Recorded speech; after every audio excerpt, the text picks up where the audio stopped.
देखी ना हमारा शादी के 6 महीना हो गई, बाकी आज हमार भैया नहीं रहे।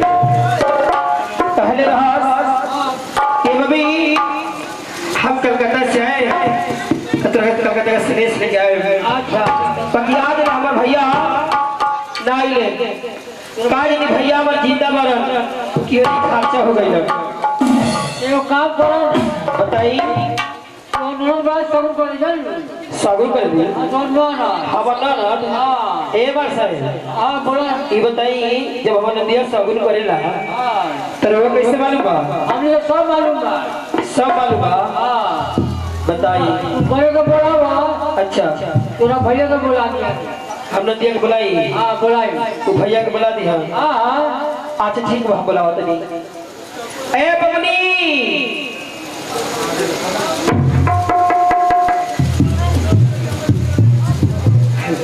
क्या भाजी कहले बोला लुआ? बाप रे कहां रहलू इतना देर से? हाँ हां हम घर में रहनी। हाँ घर में लोग के भैया पतिया रहलू ना ना ऐसा बात नहीं है, ऐसा बात नहीं है। तोरे बारे में भैया हाला बा हाला बा हाला वाली सुनत नहीं कथी के देखी जना ना हालत सुनत नहीं ये बात की तू घर में बाहर हो हम कुछ जानते नहीं कि हमार गावे का घूम हो के सगुन करत रही सब हां ए भाजी हां एक से नानू कहा बोल ना हो हम सागुन करीला। सगुन करे लू हाँ ई कहिया से हो गए 3 साल। 3 साल हो गए। हाँ तो ये बताओ तनी हमरा सगुन करावे के बा? कौन चीज के सागुन कराबू? सगुन के ये करावे के बा कि तू सगुन करा के हमर भैया आवत रहे कि ना आवत रहे? तेरा भाई है। हां ए भाजी का माई से नानू कहा बोल ना राउर भैया के हम नंबर रख ले बनी। नाम हाँ ए बार साहेब हाय बताई पहले हमार भाई बा त हमरा पास नंबर नहीं थे ई बड़ा खेल कर भैया ये हमर संग भैया रहस ओही समय में नंबर मांगला।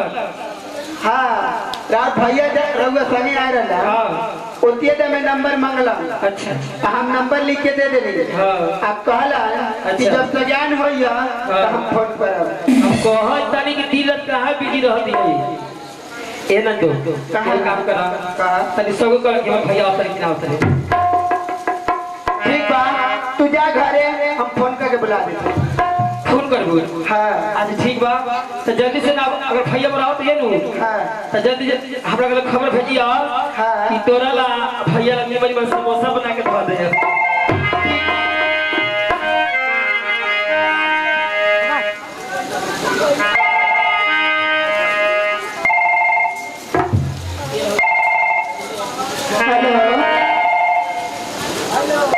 हेलो हेलो हेलो देखिए भैया हमरा मोबाइल में पाकिट में मार वही पर से हेलो ए रोकी ना महाराज का हेलो रंग कार है मोबाइल में।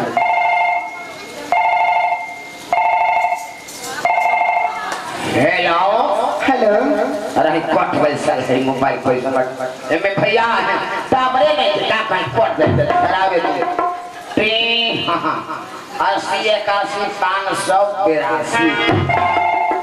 हेलो हाँ हेलो अजी के बोलतनी? देखी हमरा गांव के चाचा काका लोग कहला हाँ कि हे बबुआ कोई गांव में जाई पलौठे त नाम गाम मत बता। लोग कहला पहले वहिले देइहा त नाम न बतइहा। हां हां तो सुनी हमरा मम्मी कहली ए भाभी अगर केहू के फोन आई तो पहले उ लतमरवा के नाम पूछिया तब अपन नाम बतइहा। करे ए बहान कोच के बेटे काशी कर। हेलो हेलो ए कही अपन नाम गाम। हमार नाम सुना? हां हां हमार नाम मिस प्रियंका। का नाम हां मिस प्रियंका। बात कर साला करना चाहिए होई बात करे बहान कोच के बेटा। इनका नाम हम मिस, इनका नाम हम मिस चढ़ते बाद में हो जाएगी किस। इनका नाम हम मिस। ये क्या बात है? उसका नाम है मिस। बड़ी मार मारो ये उनका नाम है मिस प्रियंका। क्या नाम है? मिस प्रियंका। हाँ हाँ ठीक है। आ गलती होती बोल तो बड़ी मार मारो साले के बेटा बड़ी मार मार। आपका नाम है मिस प्रियंका जी? हाँ जी। आपका नाम क्या है? हाँ, मेरा नाम पूछते हैं? हाँ हाँ मेरा नाम पूछिएगा। हाँ। तो सुनिए मेरा नाम क्या है? क्या है?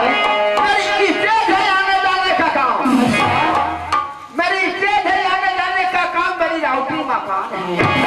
अच्छा। ये तेज है आने जाने का काम, हाँ हाँ मेरी राउटी मकान है। हाँ हाँ। हाँ से मेरा वृंदावन मकान है, सहींद्र पासवान जी मेरा नाम है। ओह, सहींद्र पासवान बोलते हैं। कहाँ बनी रोगा? आगनी कहाँ बनी? हेउड़िया। सब क्यों कह रहे देवरिया? हाँ, ये बाहर चल के बेटा कहला को पाएगा। अश्विनी जल्दी घर आई रहे, बहन के बहुत ज्यादा सीरियस बा। ए भगवान, हमरा एक को बहिन रहे। हमार काका दादा बउआ लोग हमरा बहिन के शादी हमरा पछुआना में करे। आ देखी सब क्यों कह रहे? जय भैया, ऐसा ही सब कोई चाचा लोग 10-20 दिन रह तो मन लगते रहे। हाँ। सब क्यों शादी रोगा पीछा में कर देलक लोग। पीछा में हाँ। कबावी के तबीयत खराब बा। हाँ। आ गई नहीं। जल्दी आई रहे, बहन के बहुत ज्यादा सीरियस बा। अरे 500 का नौकरी पर 2000 के सारी हो। अगर तारी हो, अगर तारी हो।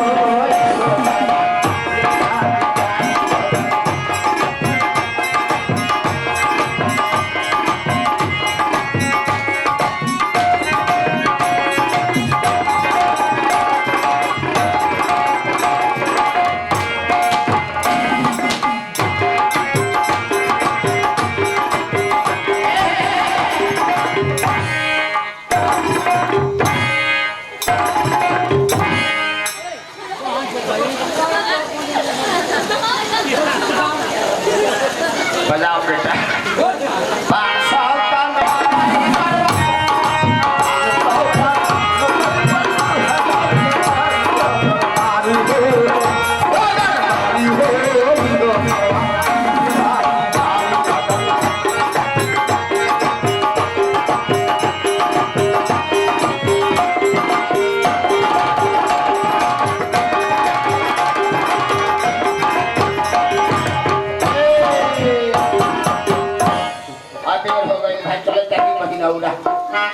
चलो तनी भाई की और हमारा बहन के तबीयत खराब है। चलो तुम बाबा देखो तनी कि अभी ये ना आए।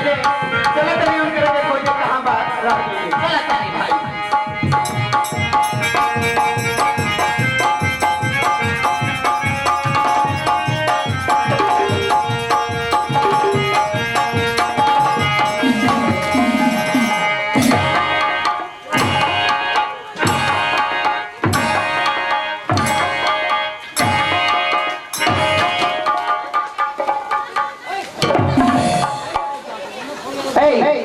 आपको दिखाई नहीं दे रहा है?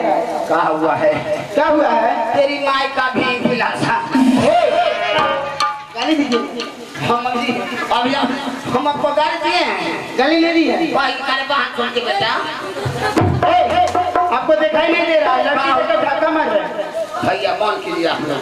कद मैं लड़की देखकर ठाका मारता हूँ। हाँ तो ये नहीं समाज की माँ का भी फिर से लड़का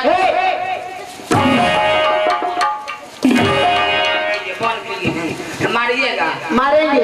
अरे बहन सुन के बेटा मारिएगा। अभी और मारेंगे। इधर मारिए और मारिएगा। अभी और मारेंगे। इधर मारिए। फिर वो फाटा गायब हो गया। और मारिएगा। और मारेंगे। मरवाइएगा।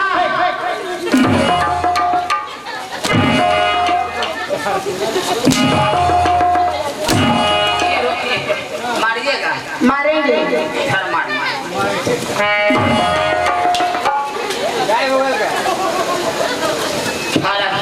दांत का घंटी खराब हो गया। और मारिएगा। अभी और मारेंगे। और मारेगा। हाँ मारिएगा ना। हाँ मारेंगे। भागिएगा नहीं। नहीं भागेंगे। मोतिहारी जिले का बॉर्डर पर। सुनिए ना, क्या है ना कि उस पे डर लगता है। डर लगता है। हाँ, नन की पुलिस से तेरी माँ का भी इधर मार लिया, इधर मार दिया, इधर मरवा लिया।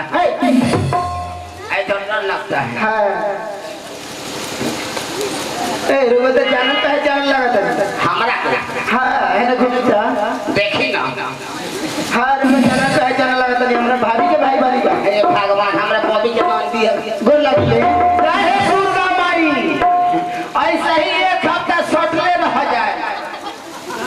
ए सोकाता सहारा में हे दुर्गा माई नौमी का दिन। हाँ 9:11 किलोमीटर पर सबके कहले 11 मिनट पर 11 मिनट पर। हाँ नौमी का दिन हे दुर्गा माई हे इस साला के चढ़ाना चढ़ाए। जब चढ़ाना चढ़ा दे तो बजाई के बजाई। हाँ हम अपना गांव का चाचा के कह दे ऐसा नहीं सर महादौर। हाँ 5 मिनट में चाचा पैदा कर दी।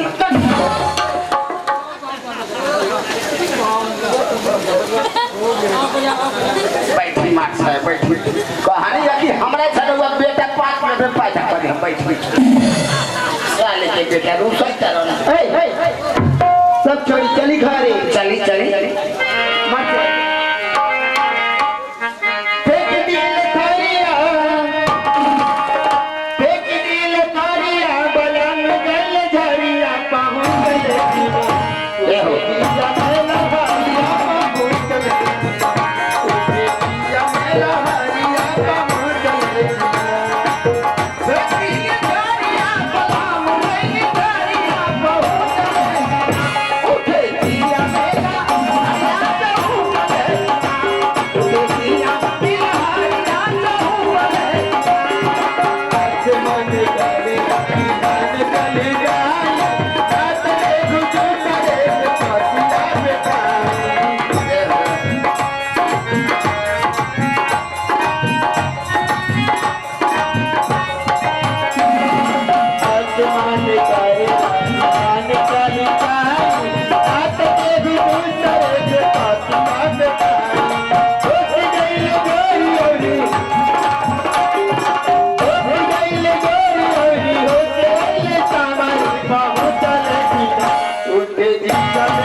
चली जल्दी घरे और बहुत बहन के सीरियस बा चली चली चली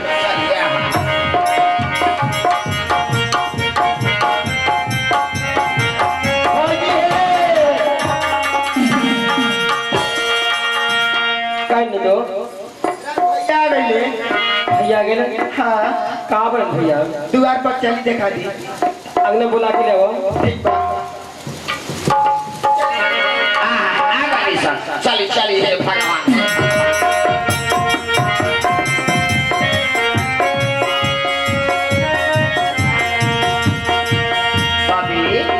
भैया भैया पपी रे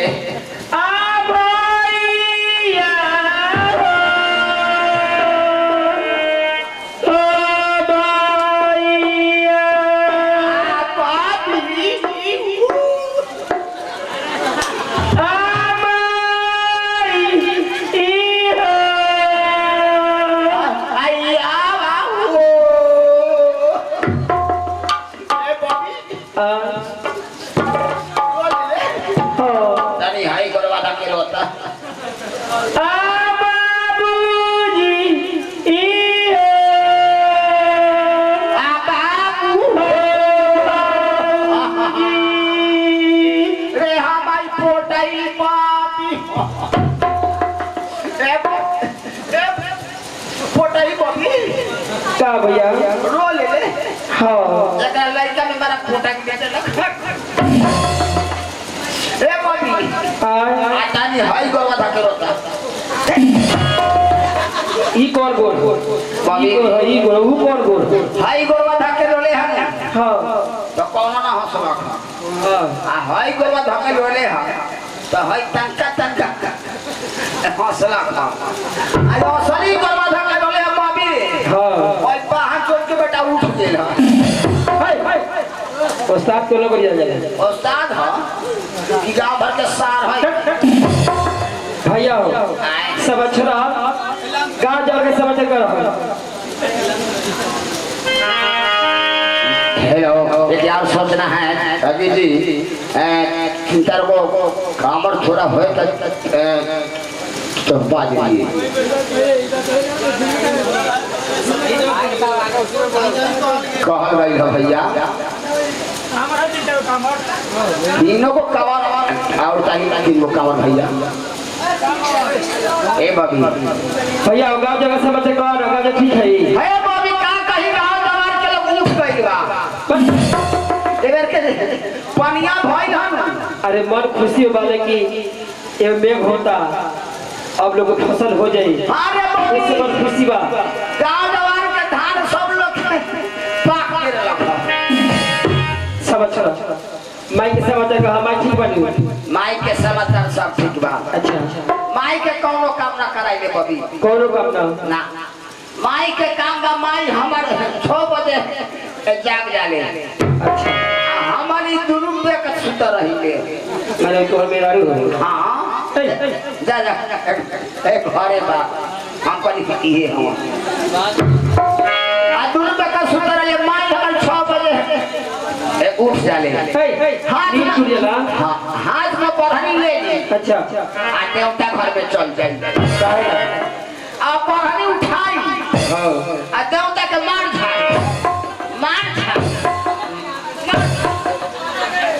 झाड़ू से ना मारला देवता ला घर के बरनी से बाहर के आवेला लीप के आवेला सब दिन पूर्वक करे आप ओ माई पढ़नी से बाहर के लिए हां अब बबी हां हम कहिए हमर माई हर दिन झाड़ू का मार से देवता के गार फाड़ दे बेहू आदमी कहीं के सुना हाँ बोला माई माई का केरला माई के हमरा ऐसा सुख कोई ना देले होई हाँ बाबूजी के समाचार कहा बाबूजी के काम तो ना कराइए कौनो काम ना बाबूजी के काम बाकी बाबूजी 4 बजे भोर में उठ जाला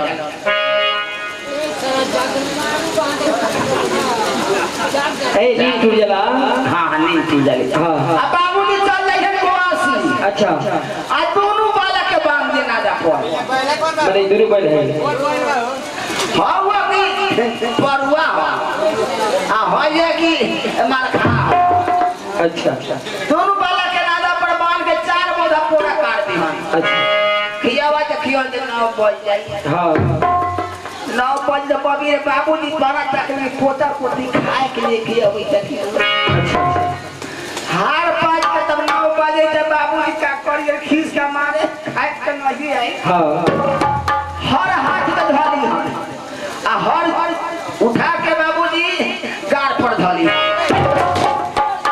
अरे कान पलू कान पर हाँ हम कहले कि बाबूजी हो गए गार पर धरे वाला सुना आज बड़ा सही समय में पाल बड़ा हम तहा ना रहो काहे हम तेरा संगे चलो घरे ए जो काहे लगे पैसा घर हो पंखा लागल हो मरकरी लागल हो हम दुख काटी के दुख नहीं के ए काठी का दुख हम दुख कुछ का नहीं के बाकी हम जन्म के में भौजी बोले ले बड़ी काहे ला हां काहे ला भौजी बोले ले क्या है ना